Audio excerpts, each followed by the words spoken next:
Hello, Tijana Koso here. I'm really glad to do this video for Carolyn from Florida. She was at the the National Association of Social Work Conference, and she's from Florida, and she wanted information about anticipatory anxiety, how to use tapping for anticipatory anxiety.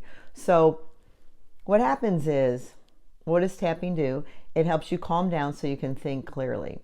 The second you start thinking about something, even if it's in your unconscious, your body starts that chemical reaction, right? So what should you do? For example, if you're doing the dishes and you remember now that you're going to have to do a presentation tomorrow, or this one was actually a social worker, some of her clients were making her anxiety. So on Sunday night, she was already stressed out before Monday even hit. In fact, she said by like Sunday morning, her body already started going into a little bit of a stress response. So I told her, I said, just start tapping. Wherever you are, anytime, anywhere, start tapping. Because what does it do? It calms you down and allows for you to think clearly, okay? So I said to her, like, if you're on your way to church and you think about it, start tapping. If you're at church, do your pressing, your public pressing, pinch your fingers. Stop the automatic response, because sooner or later, you're going to keep reprogramming yourself, thinking that anxious thought, and then you're going to tap, and you're no longer going to be anxiety, and it'll calm you down. So whenever I told her she's anticipating something coming up, she needs to tap on it.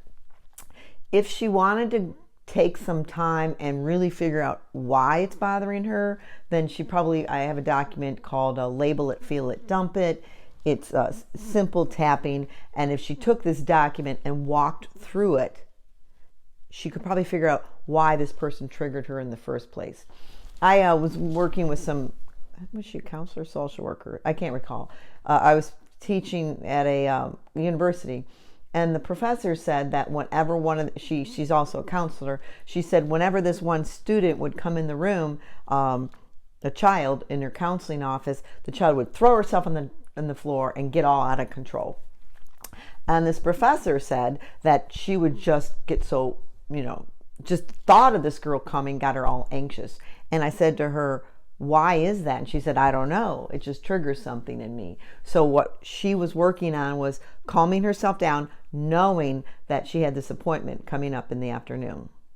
But what I did in a tapping session privately is we figured out why this child throws her into reaction.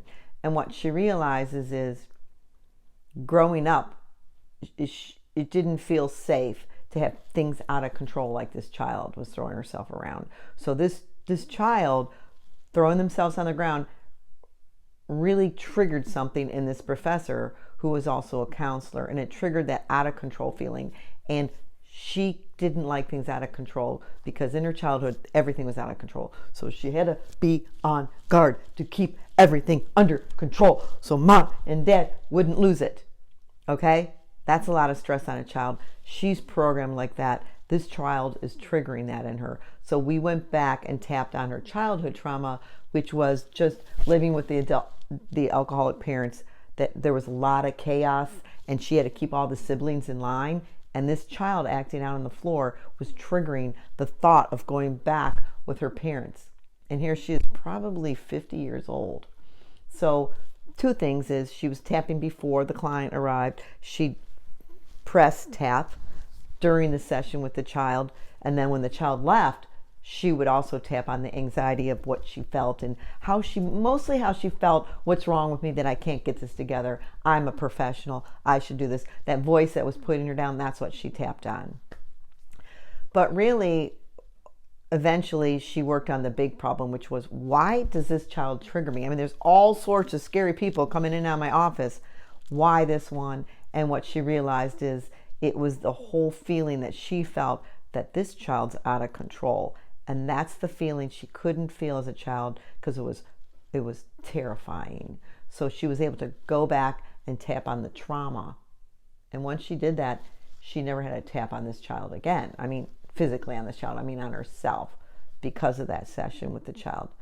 So I hope this makes sense, that anticipatory anxiety if you want to do that, she did work on the anticipatory anxiety by tapping before the child came and after.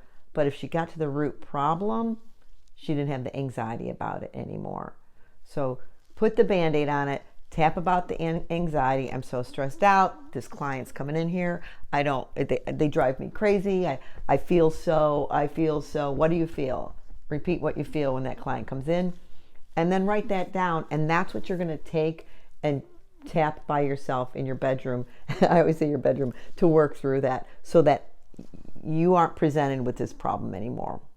So I hope that made sense for you. My name is Tijana Koso. Questions, just email me at info@kosocoaching.com. I'm sorry, kosoconsulting.com, or go to my website and sign up for my newsletter.